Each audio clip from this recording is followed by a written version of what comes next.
Você acompanha.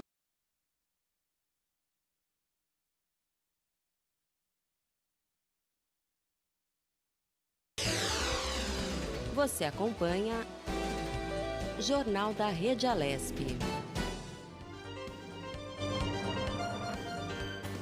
De volta, esse é o Jornal da Rede Alesp. Hoje é quinta-feira, dia 19 de novembro do ano de 2020. Eu, Guga Mendonça e a Melissa Araújo, aqui com você, trazendo as informações do Parlamento Paulista até as 12 horas e 45 minutos. Vamos para mais um bloco, Mel? Vamos para mais um bloco. E hoje, 19 de novembro, é um dia importante para todos nós brasileiros. Hoje se comemora o Dia da Bandeira do Brasil, símbolo criado para marcar o fim do Império e o início da República no país.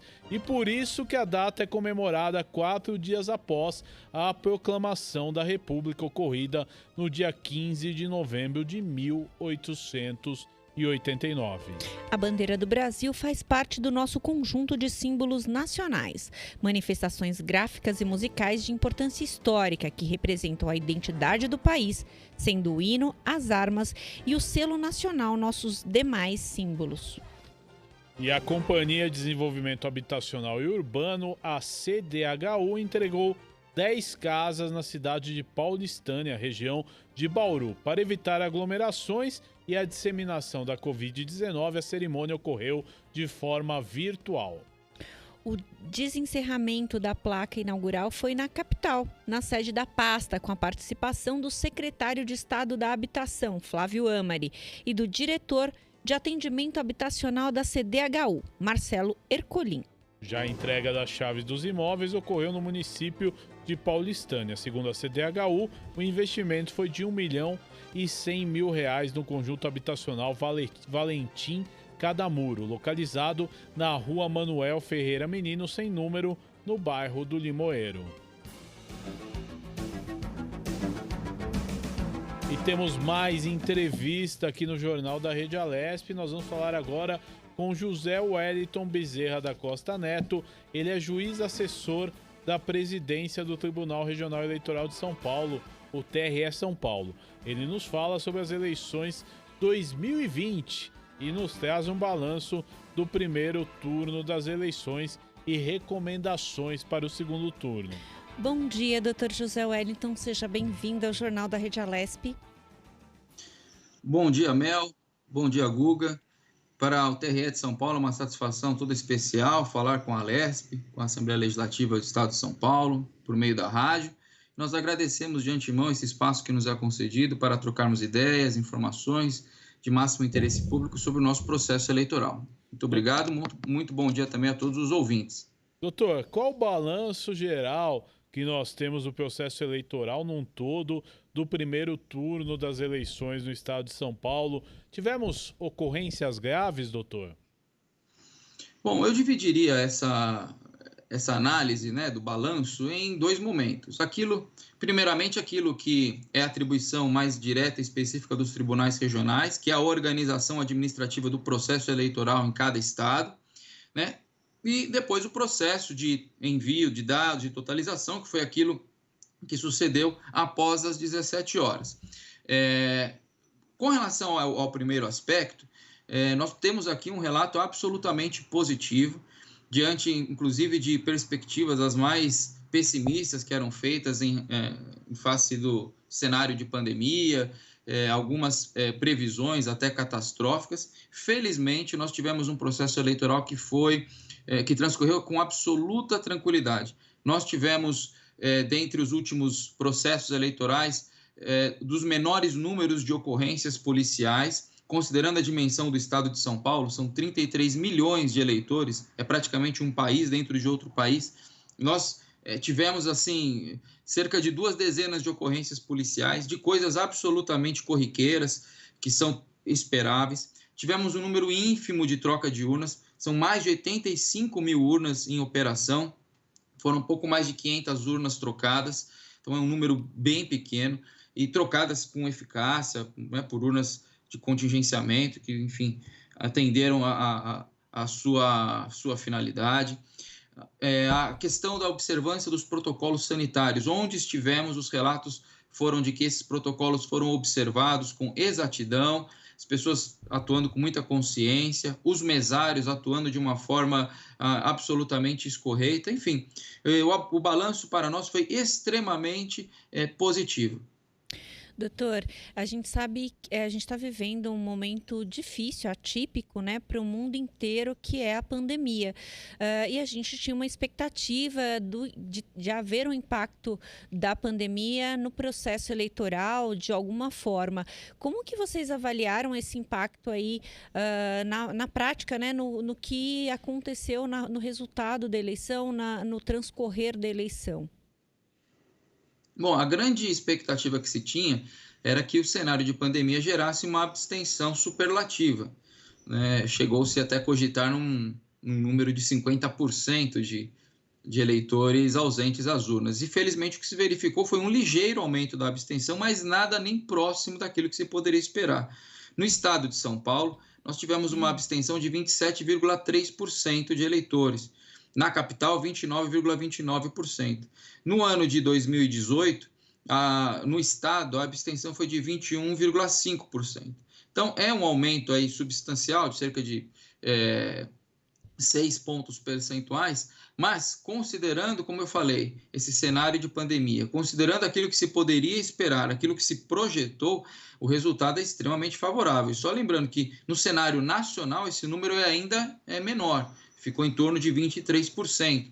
Né? Muitos estados do Nordeste tivemos uma abstenção de 15% a 16%, que é muito baixa, né? Um comparecimento realmente maciço às urnas. Então, considerando o contexto e aquilo que se poderia esperar, parece-me que o eleitor realmente confiou nos protocolos sanitários, foi às urnas. É claro que há muitos eleitores que são de grupo de risco, aqueles que, mesmo com os protocolos sanitários, se sentiram talvez inibidos. Isso ainda, as grandes causas da abstenção nós também ainda vamos apurar, claro, mas o fato é que o resultado desde já pode se afirmar só com esses números, que foi bem mais positivo do que se esperava.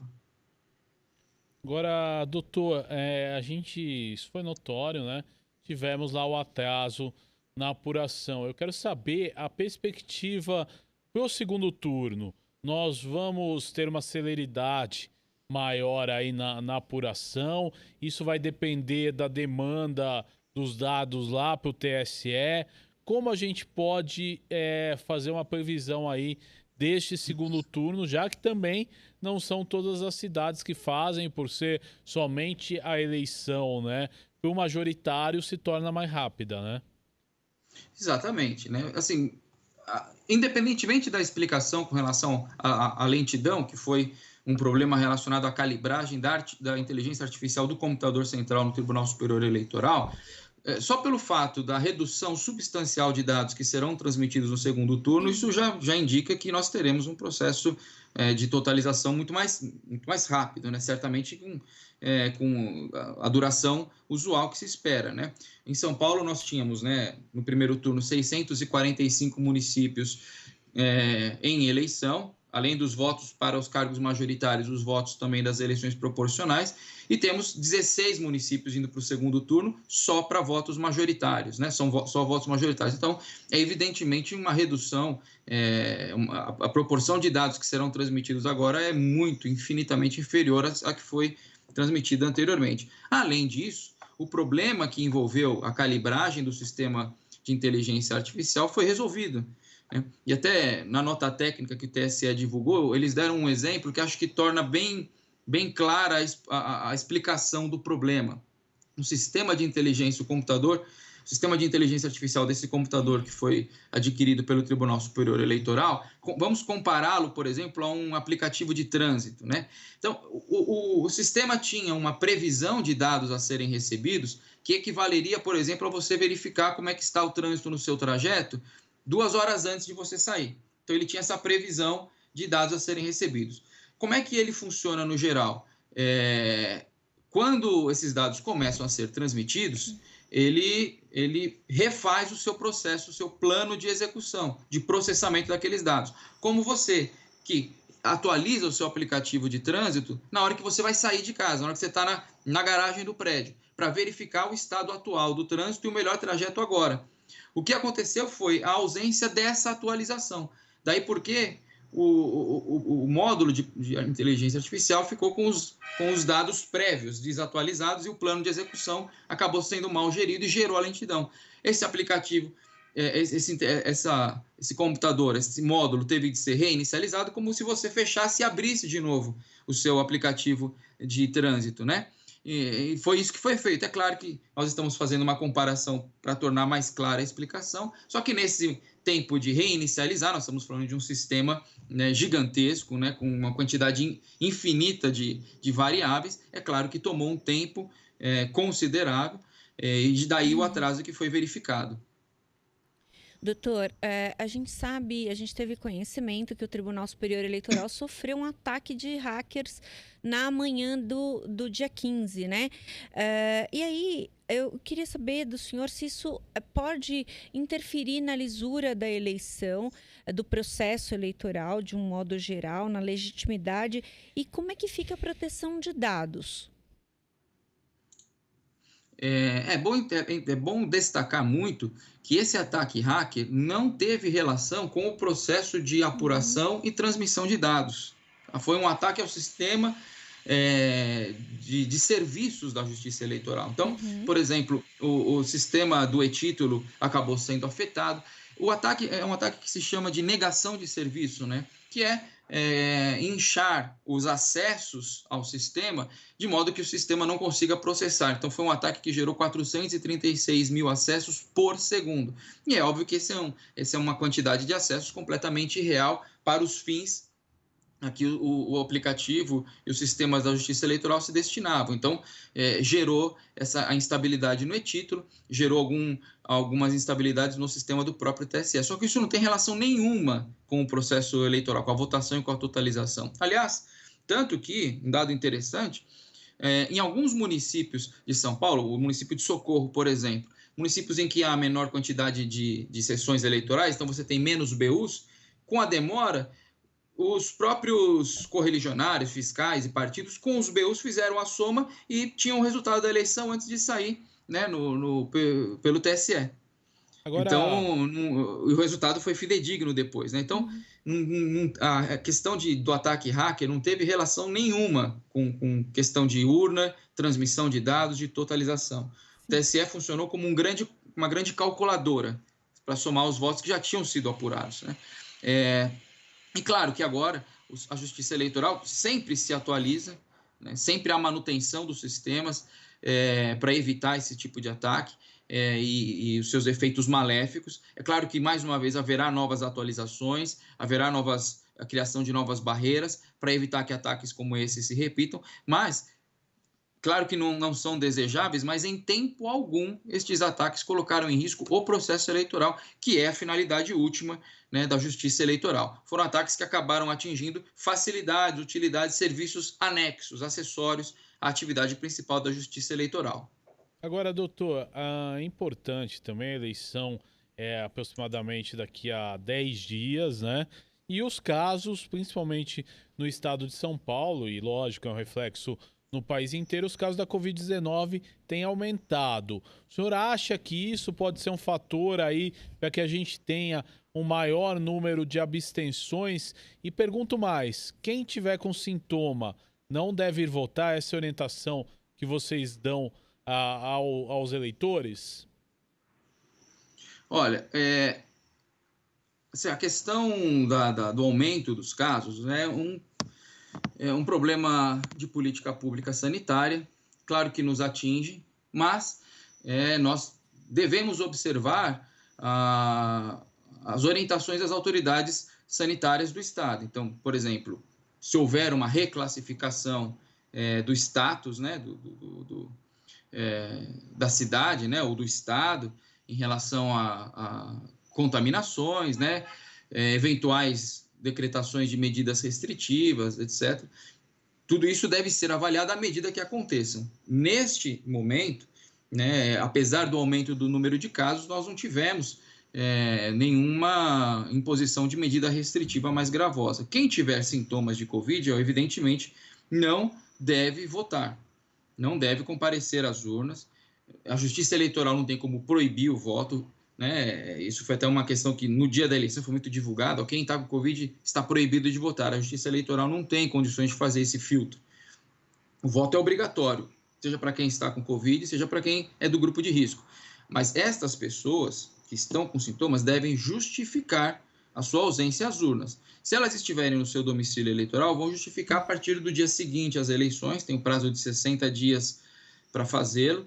Devem juntar um documento que comprove o seu estado, é um atestado médico que compareceu ao pronto-socorro, que tinha sintomas de Covid, uma orientação médica, uma receita médica é suficiente para isso. Quem estava fora do seu domicílio eleitoral e não pôde acessar o sistema, pode juntar ali um print da tela que tentou acessar o e-título e não conseguiu, ou juntar outro documento que comprove, por exemplo, que estava fora, uma conta de luz, gente que mora fora do seu domicílio eleitoral, não fez a transferência do título, enfim. A orientação é essa. Quem está com sintoma, não vá ao local de votação. Nós apelamos para a consciência social do eleitor, né? Doutor, o presidente do tribunal, Luiz Roberto Barroso, falou em entrevista, sinalizou aí sobre os estudos que o TSE está levantando para uma votação, de repente, por meio da internet, né? Que a gente, num futuro próximo, a gente possa votar das nossas casas mesmo. Queria saber como é que está esse estudo, essas possibilidades e mais, a gente sabe que a urna ela não é conectada à internet e isso é um dos motivos pelos quais as urnas brasileiras não são hackeadas, tem uma segurança aí com relação aos votos depositados nela. E aí, nesse caso, se passar o processo de votação para a internet, vai ter a mesma segurança? Bom, esse é um projeto piloto, né? Um projeto incipiente. Nós até tivemos aqui no estado de São Paulo, no Mackenzie e na FATEC, a exposição em estandes, né, de propostas de meios de votação à distância, online, né, pela internet. E certamente que um projeto que venha a ser aprovado, né, certamente haverá primeiro, a necessidade de medidas legislativas, né? Então, isso deve ser aprovado pelo Congresso Nacional, certamente haverá um pacote legislativo que vai prever a forma como isso vai acontecer, exigir aí os requisitos de segurança suficientes para que tenhamos um processo que seja até mais seguro do que as urnas, né? Do que a utilização das nossas urnas eletrônicas, que, como você bem disse, elas não são conectadas à internet. Isso é um grande... uma informação que nem todos sabem. As urnas são elas são menos um computador do que uma calculadora. Elas não são conectadas à tomada de energia. E quando falta energia, elas não são conectadas a nada, funcionam só com a sua bateria. Então, é impossível, né, se o item não está conectado à internet, que sejam hackeadas. E o processo por votação por aparelho celular ou por outra via eletrônica, certamente que deverá contar com um sistema de segurança, e aí me falta também o conhecimento técnico da área de informática, né, para estabelecer assim quais requisitos seriam desejáveis, né. Certamente que aquilo que vier a ser discutido por um futuro, certamente contará com toda a assessoria técnica do Tribunal Superior Eleitoral e eventualmente até, né, de entidades de fora da Justiça Eleitoral que sejam especializadas nesse assunto. É importante destacar que o sistema atual funciona e funciona muito bem. E a gente já viu muitas pessoas aí reclamando e falando de volta ao sistema manual, o que é uma lógica muito interessante, porque nós estamos acostumados a uma apuração que dura aí 3 horas e meia, tivemos um atraso que levou uma demora aí talvez de 5 horas para apuração, e aí nós queremos que volte um sistema que demorava dias para apurar, né?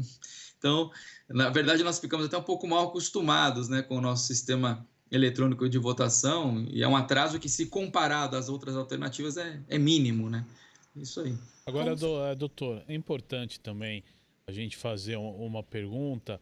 Essa história, né, do voto por celular, o voto no Brasil, ele é secreto. Quais as garantias, né, através desse sistema que a população vai ter que realmente o voto é secreto, ou a partir daquele momento o voto passaria a ter uma identidade? Então, esse é um dos problemas que vai ter que ser debelado, né? Assim, é bom nós termos também a compreensão exatamente do que é o sigilo do voto, né? O sigilo do voto é uma garantia para o próprio cidadão, de proteção, né? Para que ele tenha condições de votar de forma livre, independente, esclarecida, de modo que se depois, por exemplo, de que votou, ele resolve revelar para quem votou, né? O que não pode haver é a violação do sigilo contra a vontade do eleitor e por terceiros.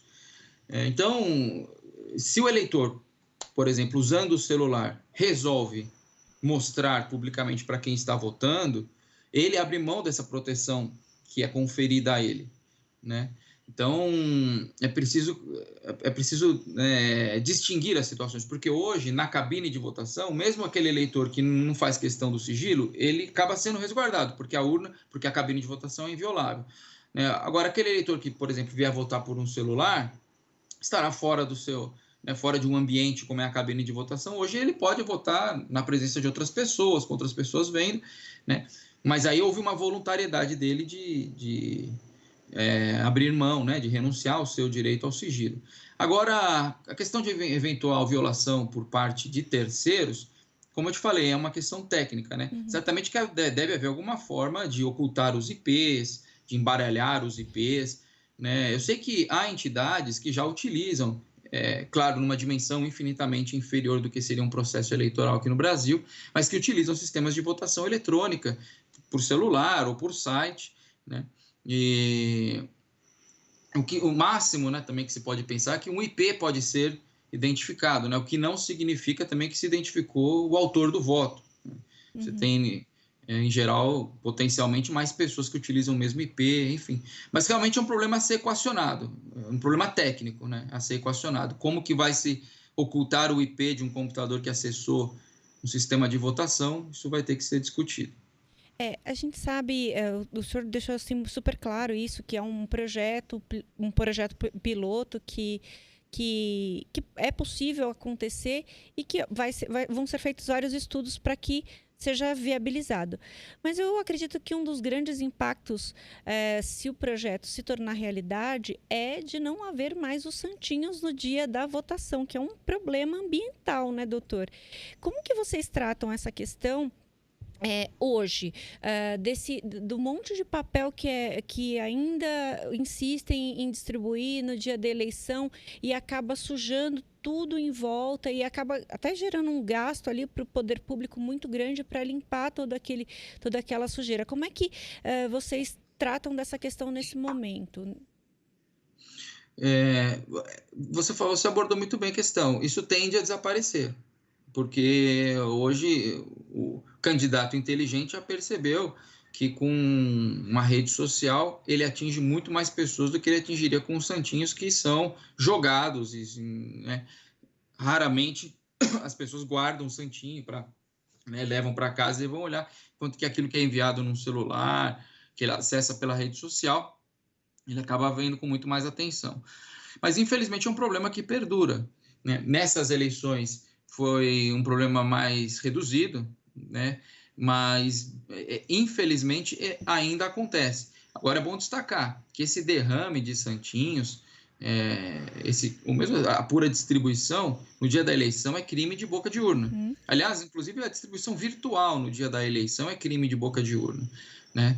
E o trabalho da Justiça Eleitoral nessa sede é um trabalho repressivo, que é de punir eventualmente aqueles que sejam identificados, aqueles que são conduzidos ao distrito policial, né, para a lavratura de um termo circunstanciado, porque isso constitui crime, né? A realização de boca de urna. Agora, doutor, em alguns países a votação não é obrigatória. No Brasil, ela ainda é obrigatória. Você acha que nós evoluímos aí para um cenário, de repente, da votação não ser mais obrigatória? Você acha que o Brasil está preparado para isso? Nosso sistema democrático permite isso, na sua visão, doutor? Bom, para que nós alterássemos e a questão do voto, nós precisaríamos de um processo constitucional importante, né? Então, acho que, né, começaria por aí, né? Agora, a questão da conveniência do voto obrigatório acaba sendo, assim, uma discussão talvez até um pouco sem sentido, porque eu começaria fazendo a seguinte reflexão. A multa para quem não vota, nem justifica, é de R$ 3,51. Uhum. Eu sei que é dinheiro, eu sei que ninguém rasga e joga no lixo R$3, mas convenhamos, né? É difícil a gente dizer que é realmente um voto que, se você não exercer, um direito que, se você não exercer, você vai ser um dever, né? Que se você não cumprir, você vai ser extremamente prejudicado, né? Começamos por aí. Em segundo lugar, se nós somarmos as abstenções, votos nulos, votos brancos, né, nós vamos perceber, né, principalmente os votos brancos, né, e as abstenções, nós vamos perceber que quem não quer participar do processo eleitoral já não participa. Entendeu? Então, eu acho que acaba sendo uma discussão que talvez ela seja mais até teórica, em termos de conveniência, em face de teoria do Estado, de teoria ou de teorização do próprio processo democrático. Tal. Aí é uma discussão válida. Agora, na prática do eleitor do Brasil, eu fico pensando se de fato nós podemos dizer que o nosso voto é obrigatório, né? Uhum. Doutor, para encerrar a nossa conversa, a gente, pela primeira vez, nós usamos o e-título, né, nessa eleição, e teve a instabilidade que o senhor falou, vários acessos aí que acabaram gerando uma instabilidade no sistema. Eu queria saber se vocês já estão trabalhando para tentar amenizar essa questão para a próxima eleição, para o segundo turno, né? E mais uma coisa, no e-título a gente tem lá a nossa foto, a nossa identificação. E algumas pessoas relataram que a imagem que estava ali não era a que ela tirou, e sim alguma de um outro documento que acabou sendo utilizado. Por que isso aconteceu? Bom, a questão do e-título já está normalizado, porque o que houve foi no dia esse ataque aí de negação do serviço. Então, tanto que no dia seguinte já havia milhares, e muito mais até do que no próprio domingo, de justificativas apresentadas. Quem justifica após a partir do dia seguinte à eleição é quem não conseguiu fazer no domingo, estando fora do domicílio eleitoral, e as demais pessoas que estavam no seu domicílio eleitoral e não puderam votar por alguma outra causa. Nós não tivemos aqui no na Justiça Eleitoral, pelo menos de São Paulo, nenhum reporte no problema de troca de foto. Tá? Eu acho até assim fora da curva esse relato, que a nós não chegou em nenhum momento. O que nós temos é que somente os eleitores que fizeram a revisão biométrica que tiveram a sua foto apresentada lá no e-título. Os que não fizeram a revisão têm acesso ao e-título, mas sem foto. Mas nós não tivemos nenhum relato de que tenha sido utilizada uma foto diferente daquela que o eleitor tirou no dia da eleição. Eu vi alguns relatos. Pois não. Eu vi alguns relatos nesse sentido nas redes sociais, e algumas pessoas até que relataram: eu fiz cirurgia bariátrica e a minha foto é de antes da cirurgia e antes da biometria. E foi até engraçado, porque ficou difícil da pessoa, do mesário, identificar que era a pessoa mesmo, né? Bom, como eu te falei, esses relatos talvez tenham sido pontuais. Assim, a gente não faz esse monitoramento de redes sociais para esses fins, né? A gente colhe aquilo que nos chega por meio da nossa ouvidoria, por meio eventualmente do NIC, né? Que é o nosso núcleo de informações ao cidadão, que são canais que a Justiça Eleitoral tem de contato com a sociedade, com o público externo. Esse tipo de reclamação ou de informação não chegou. Talvez a foto tenha sido antes da cirurgia, né, mas já após a revisão biométrica, a foto que já constava do cadastro do próprio eleitor, né? Então, pode ter sido essa situação, né? Ok, doutor, muito obrigada pela sua participação. É sempre importante a gente ouvir o TRE, que nos traz informações oficiais aí sobre o momento mais importante que a gente vive, que é o da eleição. Muito obrigada, doutor. Nós aqui agradecemos mais uma vez o espaço. Um grande abraço para você, Mel, também para o Guga. Obrigado pelas perguntas e pela oportunidade de participar. Um abraço também a todos os ouvintes da Rádio Alesp. Muito obrigado, doutor. Mais entrevistas aqui, falamos, com o pessoal do TRE, trazendo aí um balanço das eleições 2020. Parlamentares pedem que candidatos à Prefeitura de São Paulo se posicionem quanto à liberdade do parto.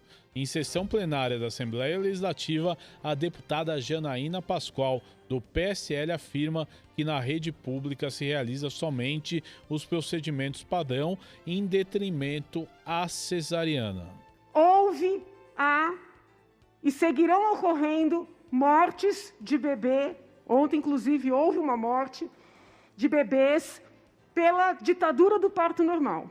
Eu não sou contrária ao parto normal, nem sou defensora da cesariana. Eu entendo que os dois partos são bons e podem ser ruins a depender da situação concreta. Ocorre que no setor privado a mulher participa da decisão da via de parto e no setor público ela é tratada como um objeto. Já o coronel Telhada, do PP, protestou contra as mortes de policiais no estado. Fica ruim a PM matar ladrão, fica mal perante a população a PM matar bandido. Agora, PM morrer não fica mal, governador. PM tomar tiro na cara, tudo bem? Olha, eu tenho nojo do que está acontecendo no estado de São Paulo. Eu tenho nojo da maneira que as polícias estão sendo tratadas pelo governo do estado de São Paulo, pela imprensa, por partidos malditos que valorizam bandidos, por organizações criminosas. E o deputado Carlos Gianazzi, do PSOL, discursou contra o fechamento das escolas estaduais no período noturno. É inacreditável uma escola que fica na periferia, que atende uma alta demanda escolar. Pensa, no Grajaú, simplesmente a Diretoria de Ensino Sul 3 está anunciando o fechamento do período noturno da escola, alegando que não há demanda no Grajaú. É inacreditável. Uma escola que tem uma alta demanda, uma escola localizada numa região carente, que atende milhares de alunos, inclusive uma escola histórica. Segundo o parlamentar, o ato é crime de responsabilidade por se opor às normas da LDB, Lei de Diretrizes e Bases da Educação Nacional. E vamos de mais notícias. A pandemia da Covid-19 impactou além da rotina do mundo todo. As atividades médicas, como exames de rotina e cirurgias eletivas. E no mês de prevenção ao câncer de próstata, cresce o alerta para o fato que, neste ano, mais de 30 mil homens podem deixar de ter o diagnóstico da doença devido à falta de exame. Isso é preocupante para uma patologia cuja cura está diretamente ligada à identificação precoce da doença. Estima-se que cerca de 20% dos pacientes só são diagnosticados em estágios avançados, quando não há mais chances de cura. Por isso, inclusive, a importância de uma cultura preventiva. Vamos conferir agora os números do coronavírus em todo o Brasil.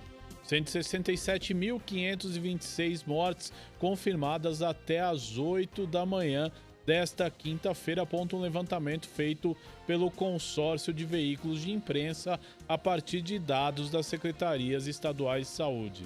O balanço indicou que 754 mortes aconteceram nas últimas 24 horas. 5.947.464 casos foram confirmados.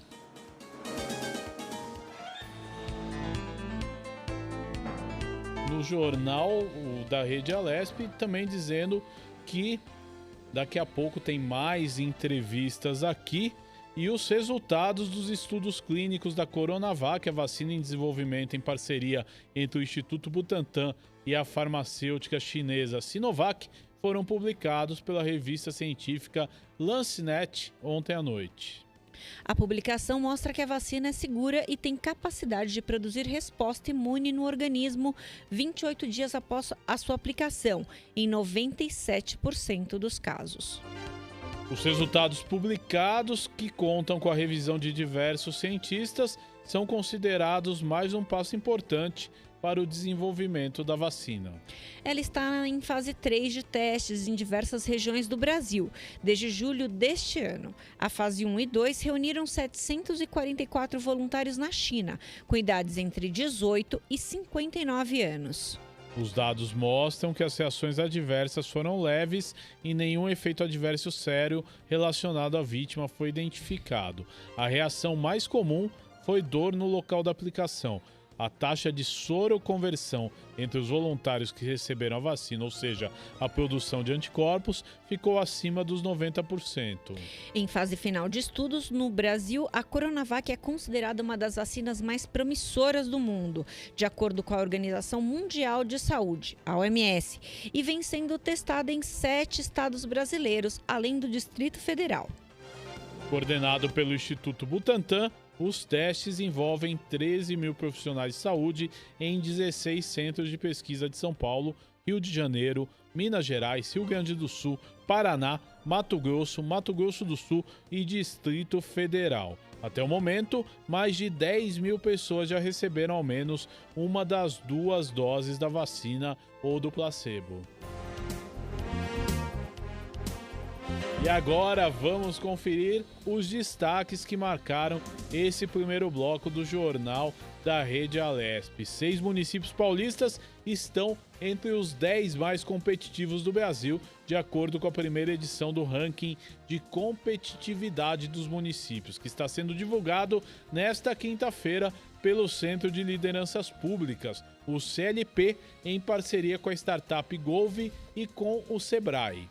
As cidades mais competitivas são Barueri, primeira colocação, São Caetano do Sul, segunda colocação, São Paulo, terceiro colocado, Santos em sétima colocação, Campinas, oitava e Indaiatuba, nona colocação.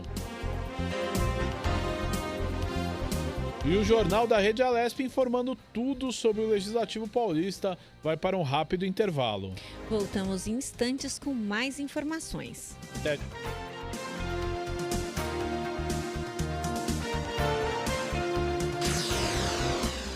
Você acompanha Jornal